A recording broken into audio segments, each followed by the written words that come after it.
مرحبا فيكم من جديد لمتابعة نسب المشاهدة اليومية للمسلسلات التركية اللي انعرضت امبارح بتاريخ السبت 27 من سبتمبر أيلول.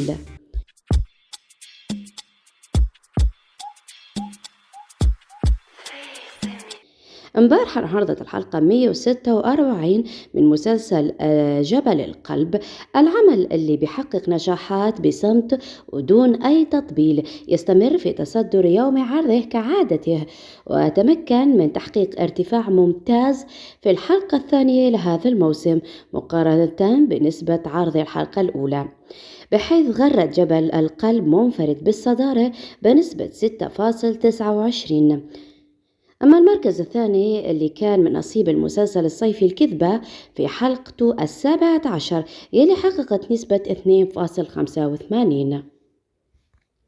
أما الحلقة 39 من المسلسل المتوحش بموسمه الثاني، العمل اللي عم يعاني بسبب انخفاض المشاهدات وعدم قدرته على منافسة الأعمال اللي بتنعرض بيوم عرضه، وبالرغم من إشادة المتابعين بمسار الأحداث بموسمه الثاني رغم إنهاء دور شخصية رئيسية اللي هي رويا، إلا أنه السيناريو ماشي صح وفي تشويق كبير وعدم الملل من مشاهدة الحلقة.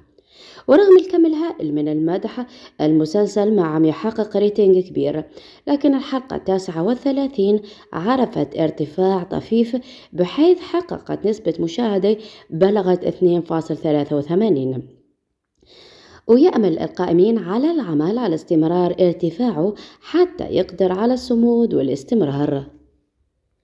أما الصدمة كانت نسبة مشاهدة المسلسل الجديد النقطة العمياء اللي يجمع إسماعيل شاشماز مع رابيا سويتورك، حيث حققت الحلقة 2 من المسلسل نسبة 1.15، وبالتالي العمل أصبح في قائمة الأعمال المنتظر إعلان نهايتها.